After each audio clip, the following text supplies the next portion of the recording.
اب 15ویں صدی میں ہم ہیں. اب ایک بات میں کہہ رہا ہوں اور وہ میری ذاتی رائے ہے، گمان اندازہ اس میں مجھ سے اختلاف کرنے کا ہر ایک کو حق ہے.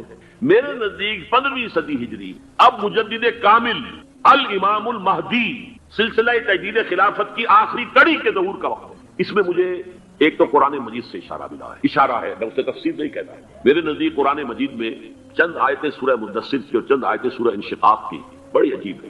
سورہ مدثر کی آیات میں حضور کی آمد کا نقشہ کھینچا گیا ہے. کلا والقمر واللیل اذ ادبر والصبح اذا اسفر انہا لإحدى الکبر نذیرا للبشر لمن شاء منکم ان یتقدم او یتأخر. نہیں، قسم ہے چاند کی. کلا والقمر واللیل اذ ادبر، اور رات کی جبکہ وہ پیٹھ موڑ جانے لگے اور صبح کی جبکہ وہ روشن ہو جائے. حضور سے پہلے 600 برس ایسے گزرے ہیں دنیا میں کہ نبوت کا سورج نہیں تھا، بس چاند جیسے مستعار روشنی چاند کی ہوتی ہے تو سابقہ انبیاء کی مستعار روشنی تو کوئی دنیا میں تھی، دھندلی دھندلی جیسی چاند کی ہوتی ہے، لیکن وہ سورج نہیں تھا. لیکن اب وہ رات ختم ہو رہی ہے، وہ لیل اذ ادبر جا رہی ہے. محمد صلی اللہ علیہ وسلم کا سورج، یہ شمس نبوت و رسالت طلوع ہو گیا.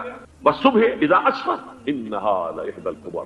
بہت بڑی باتوں میں سے ایک بات ہے جو ہوئی ہے، وہ معمولی واقعہ نہیں ہے. احدى الکبر، یہ تاریخ انسانی کے عظیم ترین واقعات میں سے ہے. بے شک محمدی نذیرا للبشر، پوری نوع انسانی کے لیے نذیر بن کر آئے. یہ تو ہے حضور کا معاملہ. لیکن اب جو معاملہ ہونا ہے دوبارہ، اس لیے کہ خلافت علی منہاج النبوت دوبارہ اب قائم ہوگی انشاءاللہ. حضور کے بعد میں آپ کو بتا چکا ہوں، خلافت راشدہ ختم ہونے کے بعد سے زوال زوال زوال زوال زوال زوال زوال زوال زوال، تھوڑا سا 2.5 سال کا 2 سال کا وقفہ آیا ہے حضرت عمر بن عبدالعزیز، ورنہ زوال زوال زوال زوال زوال. اگرچہ اس زوال کو 1000 سال لگے ہیں. یہ عمارت جو محمد نے بنائی تھی ایک دن میں نہیں گر گئی صلی اللہ علیہ وسلم. کھنڈر بتا رہے ہیں عمارت عظیم تھی. 1000 سال کے بعد بھی یورپ کے سیلاب نے آ کر اس کو گرایا ہے اور ختم کیا ہے. ورنہ 1000 سال تک سطوت و شوکت کے ساتھ امت مسلمہ تو موجود رہی ہے، چاہے اسلام جو ہے وہ حکومت کی سطح پر موجود نہیں تھا. بہرحال اب جو اس کا دور آیا ہے دوبارہ خلافت علی منہاج النبوہ کا دور، اس کا نقشہ سورہ انشقاق میں کھینچا گیا ہے. فلا اقسم بالشفق. اب دیکھیے سورج غروب ہو گیا. حضور کی بعثت کے وقت تو سورج رسالت طلوع ہوا تھا، اب وہ سورج غروب ہو چکا ہے. سورج کے غروب ہونے کے بعد صرف روشنی رہ جاتی ہے شفق کی، سرخ سی، بس وہی باقی رہ گئی. باقی کیا رہ گیا؟ بدا الاسلام غریبا ویسعود کما بدا فطوبی للغرباء. فلا اقسم بالشفق واللیل وما وسق.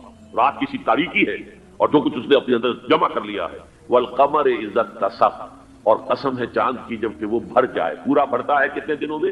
14 دن. اور 14 صدیوں کے بعد اب پہلی صدی کا جس نے کہ تجدید کامل کی عمر بن عبدالعزیز، 14 صدیوں کے بعد اب 15ویں صدی میں الامام المہدی کے ظہور کا وقت قریب. اب جو کچھ مجھے حضرت امام المہدی کے بارے میں کہنا ہے، دوبارہ اپنی بات کرا رہا ہوں، یہ میرا ذاتی گمان ہے، اختلاف کیا جا سکتا ہے. میرا گمان یہ ہے کہ یہ اب جو مجدد آئیں گے وہ حضرت مہدی ہوں گے. پہلی بات تو یہ جان لیجئے کہ مہدی 2 ہیں، ایک شیعوں کے مہدی، ایک سنیوں کے مہدی. ان میں بڑا فرق ہے. شیعہ حضرات مہدی کو مانتے ہیں، وہ ان کے 12ویں امام ہیں. ان کے عقیدے کے مطابق انہیں پیدا ہونے کے فوراً بعد اس اندیشے سے کہ انہیں قتل کر دیا جائے گا ایک غار میں چھپا دیا گیا تھا. تقریباً 1200 برس سے وہ اس غار کے اندر ہیں. وہ روپوش ہیں، چھپے ہوئے ہیں، اسی لیے انہیں امام غائب کہا جاتا ہے. اور اب ان کا انتظار ہو رہا ہے، اس لیے انہیں امام منتظر بھی کہا جاتا ہے. اس لیے شیعوں کے دارالعلوم جو ہوتے ہیں دارالعلوم المنتظر، وہ اس لیے کہ ان کا انتظار کیا جا رہا ہے. تو یہ ہے. اب وہ ان کا خیال ہے کہ آخری دور میں، آخری زمانے میں وہ ظاہر ہو جائیں گے، غار سے نکل آئیں گے. دیکھیے میں اس عقیدے کو اس بنا پر رد نہیں کرتا. یہ ناممکن ہے کہ کیسے کوئی شخص جو ہے 1200 برس تک کسی غار کے اندر زندہ رہ سکتا. نہیں، میں سمجھتا ہوں ممکن ہے. 300 برس تک اصحاب کہف رہے کہ نہیں رہے؟ سوئے رہے. 300 ایئرس ہم مانتے ہیں. حضرت عیسیٰ اسی حیات عرضی کے ساتھ 2000 سال سے موجود ہیں آسمان پہ کہ نہیں؟ آپ کو معلوم ہے حضرت عزیر 100 برس تک مرنے کے بعد دوبارہ زندہ کر دیے گئے. فاماتہ اللہ 100 عام ثم بعثہ. تو ناممکنات میں سے کوئی سوال پیدا نہیں ہو. لیکن یہ کہ آیا کوئی امامت معصومہ کا تصور قرآن اور حدیث سے ہمیں ملتا ہے؟ پھر یہ کیا یہ موروثی امامت کہ حضرت علی کی نسل جو حضرت فاطمہ سے چلی ہے اسی میں یہ امامت ہوگی؟ اس کے لیے ہمارے پاس کوئی دلیل نہیں ہے، ہم اس کو تسلیم نہیں کرتے. ہم تو سمجھتے ہیں کہ معصومیت ختم ہو گئی محمد رسول اللہ صلی اللہ علیہ وسلم پر. خاتم المعصومین ہے محمد رسول اللہ. اب ان کے بعد تو اجتہاد ہے اور خلافت ہے. عام معاملات میں اجتہاد ہوگا، نظام خلافت کا ہوگا. تو ہمارے نزدیک جو میں جس مہدی کا نام لے رہا ہوں وہ مہدی ہیں جو ایک مجدد ہوں گے، جیسے کہ مجددین کے نام میں نے آپ کو گنوائے ہیں. مجدد الفسانی ہو، شاہ ولی اللہ ہو، سید احمد بریلوی ہو، شیخ الہند ہو، ایک ہوں گے انسان جو پیدا ہوں گے انسانوں کی طرح عام طور پر اپنی عمر کو پختگی کو پہنچیں گے، پھر وہ سامنے آئیں گے منظر پر، پھر وہ کام کریں گے، قیادت کریں گے، عرب میں ان کا ظہور ہوگا۔ دوسری بات یہ نوٹ کر لیجئے حضرت مہدی کے بارے میں، ہمارے ہاں احادیث کے جو مجموعے ہیں، ان میں جو ٹاپ کے 2 مجموعے ہیں ان میں کہیں حضرت مہدی کا ذکر نہیں ہے، نہ صحیح بخاری میں نہ صحیح مسلم، لیکن ہم اسے نظر انداز نہیں کر سکتے کہ صحائح ستہ کی بقیہ 4 کتابوں کے اندر موجود ہیں، لہذا نظر انداز نہیں کر سکتے، اگنور کرنا ممکن نہیں ہے۔ اب اس میں میں چاہتا ہوں کہ کچھ حدیثیں آپ کو میں سناؤں جن میں حضرت مہدی کا تذکرہ کیا گیا ہے۔ پہلی ہے وعن عبداللہ ابن مسعود قال قال رسول اللہ صلی اللہ علیہ وسلم، حضرت عبداللہ ابن مسعود سے روایت ہے، وہ فرماتے ہیں کہ حضور نے ارشاد فرمایا لا تذهب الدنيا حتى يملك العرب رجل من اہل بیتی، یہ دنیا ختم نہیں ہوگی جب تک کہ عرب پر میرے اہل بیت میں سے ایک شخص کی حکومت قائم نہ ہو۔ اور آپ کو معلوم ہے کہ آج تک عرب پر حضور کے اہل بیت کی کوئی حکومت قائم نہیں ہوئی، اور جب قائم ہوئی بھی تھی حضرت علی کو اگر شمار کیا جائے، اس لیے کہ حضور نے وہ جو مشہور واقعہ ہے کہ ایک چادر میں لے لیا تھا حضرت علی کو اور حضرت فاطمہ اور حضرت حسنین کو، اللہم ہؤلاء اہل بیتی، اے اللہ یہ بھی میرے اہل بیت ہیں، تو حضرت علی کی بھی حکومت منعقد نہیں ہوئی، پورے عالم اسلام پر ان کی حکومت نہیں تھی، اس لیے کہ شام اور مصر دونوں صوبے جو ہیں انہوں نے ان کی اطاعت قبول نہیں کی، اس حوالے سے یہ معاملہ ابھی ہونا ہے۔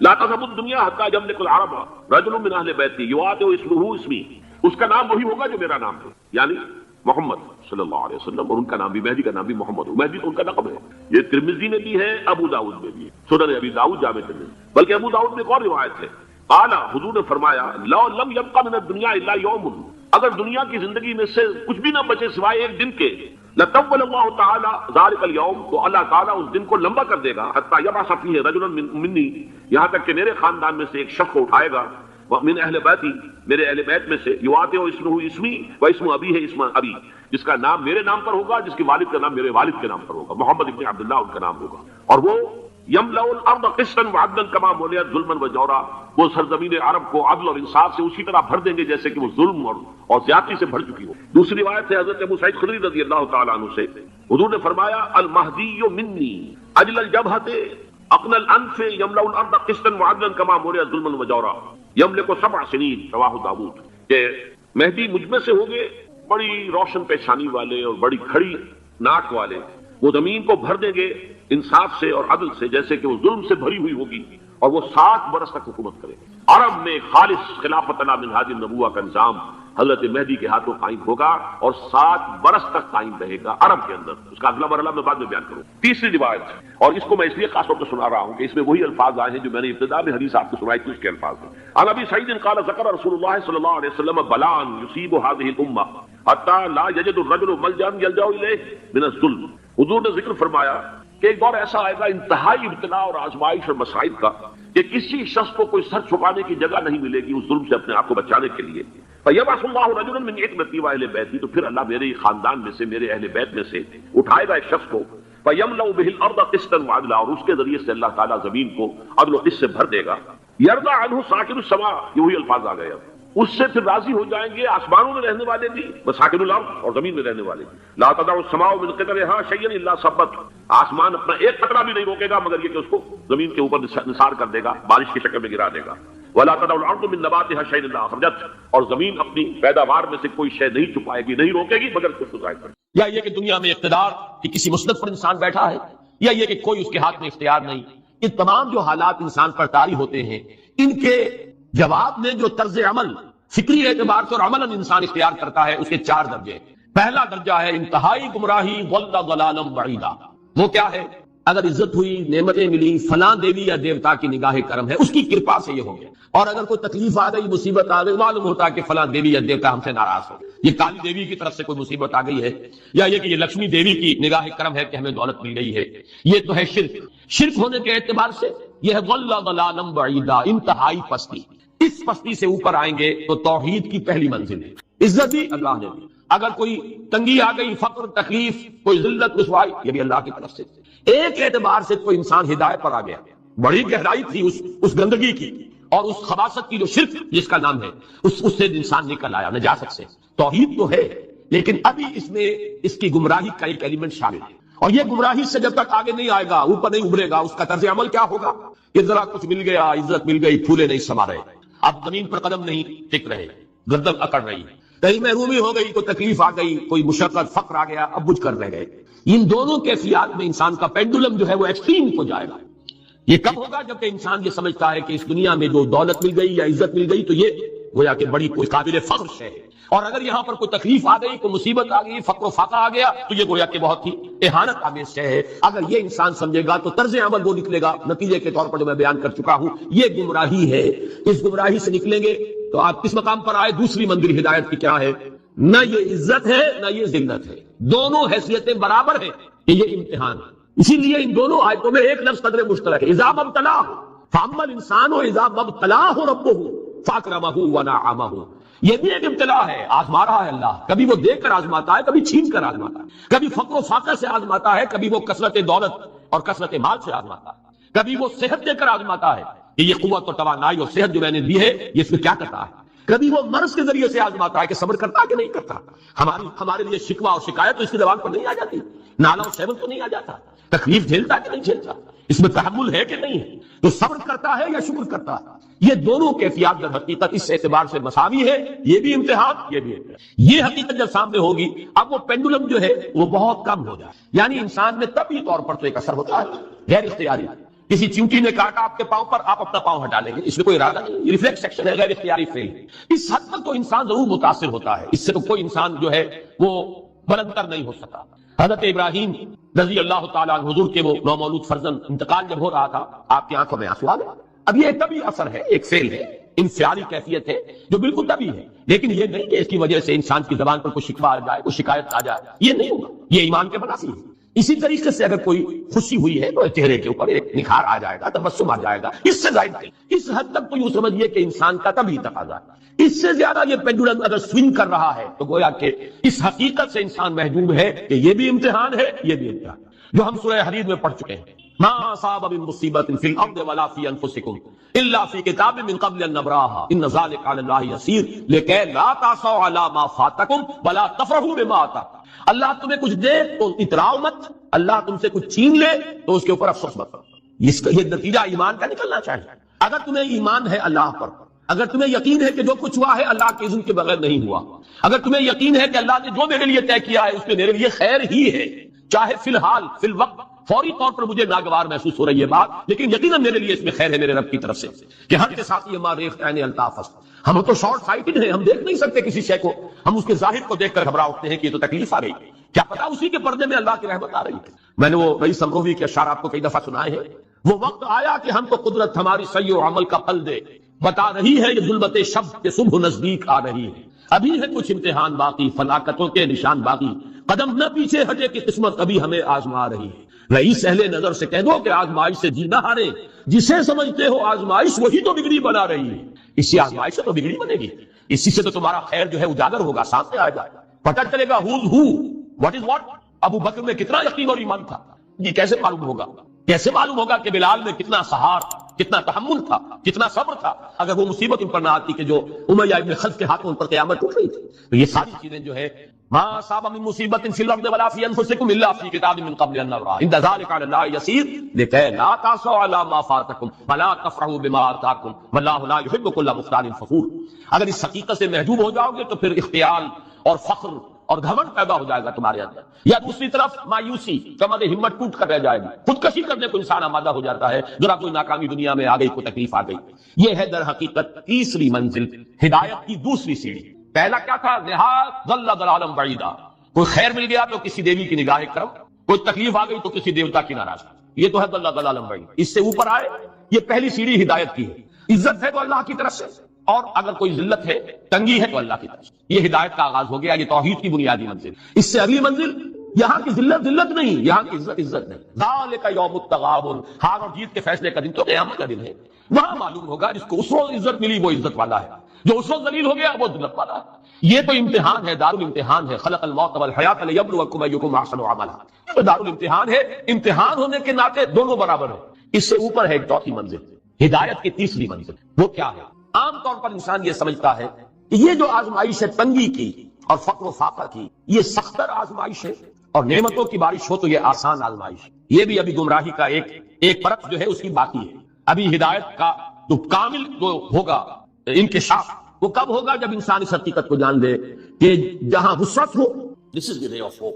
یہ امت قرآن سے اپنا تعلق توڑ بیٹھے، اور نمبر 2 ہے وہی سرمایہ داری بندہ مومن کا دین، یہ بھی سرمایہ پرست بن چکا ہے، دولت کا پجاری بن چکا ہے۔ یہ میرے لیے رے آف ہوپ ہے، مادہ پرستی، دولت پرستی، سرمایہ پرستی، زر اندوزی، وَإِنَّهُ لِحُبِّ الْخَيْرِ لَشَدِيدٌ، ان 2 لعنتوں کے اندر یہ مبتلا ہے۔ جانتا ہوں یہ امت حامل قرآن ہے وہی سرمایہ داری بندہ وہ۔ اور تیسری سب سے تلخ، اس کی جو علمی اور روحانی جو رہنمائی کرنے والے لوگ وہ اندر سے خالی ہیں، کھوکھلے۔ جانتا ہوں میں کہ مشرق کی اندھیری رات میں بے ید بیضا ہے پیران حرم کی آستین، علماء ہیں اور صوفیاء ہیں اور پیشواں ہیں، مسند نشین ہیں اور سب کچھ ہے، لیکن کسی کے آستین میں وہ موسیٰ والا ید بیضا نہیں ہے، خالی اندر سے۔ اس کا نقشہ ایک حدیث میں آیا ہے جو لرزا دینے، آج کا نقشہ ہے وہ۔ حضور نے فرمایا یوشک ویاتی علی الناس زمان، مجھے اندیشہ ہے لوگوں پر ایک زمانہ ایسا آ جائے گا، ذرا گنتی کی کیسا ہوگا، لا یبقى من الاسلام الا اسم، اسلام میں سے اس کے نام کے سوا کچھ کہاں ہے؟ اسلام میں دکھاؤ، اجتماعی سطح پر دکھاؤ کہاں ہے؟ بھلا یبقى من القرآن الا رسمہ، اور قرآن میں سے سوائے اس کے رسم الخط کے کچھ معنی کہاں ہے؟ ہو رہی ہے اس کی طرف پیش قدمی ہو رہی ہے تدریج، لیکن یہ حدیث کا جو ہے وہ تو سامنے ہے۔ مساجدہم عامرۃ، ان کی مسجدیں آباد تو بہت ہوں گی، بڑی بڑی مسجدیں، شاندار مسجد، عالیشان بھری ہوئی بھرپور، جمعے کے اندر عیدین کا وہی خراب من الہدی، ہدایت سے خالی، ایک رسم پرستی ہوئی، ریچولزم رہ گئی، رسم اذاں روحے پہ، فلسفہ رہ گیا تل کہیں۔ اور آخری بات، علماؤہم شر من تحت ادیم السماء، ان کے علماء آسمان کی چھت کے نیچے کی بدترین مخلوق ہوں گے، من عندہم تخرج الفتنۃ وفیہم تعود، ان کے اندر سے فتنے برآمد ہوتے رہیں گے، فلاں کافر، فلاں یہ، فلاں وہ، فلاں وہ، اور فتنے ان کے اندر ہی جو ہے داخل ہوتے ہیں۔ بہرحال یہ صورت تو ہے، لیکن ابلیس عجیب بات کرتا ہے، وہ میں چاہتا ہوں سمجھ، وہ فلسفے کا بڑا ایک گہرا اصل حاصل کے تقاضاؤں سے ہے، لیکن یہ خوف ہو نہ جائے آشکارا شر پیغمبر کہیں، مجھے مسلمانوں سے اتنا خوف نہیں ہے کہ یہ دوبارہ شر پیغمبر کو لے آئیں گے، اصل حاضر کے تقاضاؤں سے خوف ہے۔ یہ کیا بات ہے؟ آپ نے کبھی سوچا بھی نہ ہوگا۔ دیکھیے یہ ایک فلسفہ ہے، ہیگل کا ہے، پھر اسی پر مارکس کا فلسفہ آیا ہے، میٹیریلزم، ڈائلیکٹیکل میٹیریل۔ وہ فلسفہ کیا ہے؟ دنیا میں ایک سلسلہ چل رہا ہے، تصادم اور ارتقاء۔ ایک نظریہ سامنے آیا، اس پہ انسان نے ٹرائی کیا، اس کی خرابیاں ظاہر ہوئیں، تو اسی کی کوکھ سے اس کا ایک اینٹی تھیسس وجود، دونوں میں ٹکراؤ ہوا، ان دونوں کے ٹکراؤ سے ایک نئی چیز، تیسری چیز ڈیولپ ہو گئی جو پہلے سے بہرحال بھی۔ اب جو یہ نئی چیز بنی یہ خود تھیسس بن جاتا ہے، کیونکہ یہ بھی آسمانی ہدایت پر مبنی نہیں ہے، اندھے بہرے مادے کا سفر جو جاری ہے، مکمل تو نہیں ہوتا، حق کامل تو نہیں ہوتا، اس میں جو ڈیفیشنسی ہے وہ پھر اپنا ایک ریئیکشن پیدا کرتا ہے، پھر وہ تھیسس پھر اینٹی تھیسس کو جنم دیتا ہے، پھر ان میں ٹکراؤ ہوتا ہے، پھر آگے بڑھتا ہے۔ یہ ہے جس کو کہتے ہیں ڈائلیکٹک۔ یہ تاریخ چل رہی ہے اعتبار سے کہ جہاں ایک طرف وہ خیر و شر کا معاملہ چل رہا ہے، وہیں پر بھی اسی پروسیس کے دوران یہ جو ڈائلیکٹیکل پروسیس ہے یہ بھی آگے بڑھ رہا ہے۔ نوع انسانی بحثیت مجموعی شر سے خیر کی طرف آ رہی ہے۔ اب اس کی مثال لے لیجیے، پہلے دنیا میں بادشاہت تھی، جاگیرداری تھی، انسان مجبور، کسان، غریب، پسا ہوا، رد عمل پیدا ہوا، جمہوریت آئی، یقیناً بہتر بات ہے، لوگوں کو حقوق حاصل ہوئے، لوگوں کو عزت نفس حاصل ہوئی، ہم بھی انسان ہیں، یہ بھی انسان تھے، بادشاہ یہ کیسے حکومت کر رہے ہیں؟ اب اس کے اندر کیپٹلزم پیدا ہو گیا۔ نتیجہ کیا نکلا؟ پہلے بادشاہ سر پر سوار تھا، اب سرمایہ دار سوار ہو گئے، پہلے جاگیردار سوار تھا، اب کارخانے دار سوار ہو گئے، رس از یک بند کا استاد در بندے دیگر، آسمان سے گرے کھجور میں اٹک گئے، پھر رد عمل ہوا، پھر کمیونزم برآمد ہوا، اسی کی کوکھ سے کیپٹلزم کا رد عمل کمیونزم۔ اب یہ شکل ہے کہ جو چل رہی ہے، وہ کمیونزم مر گیا ہے، اب انسان ایک دو راہ پر، اب آگے کہاں جائے گا؟ یہ ڈائلیکٹیکل پروسیس کہاں جائے گا؟ مغربی دنیا سمجھ رہی ہے کہ ہمارا نظامی بس جیت گیا ہمیشہ کے لیے، ہمارا جو سیکولر لبرل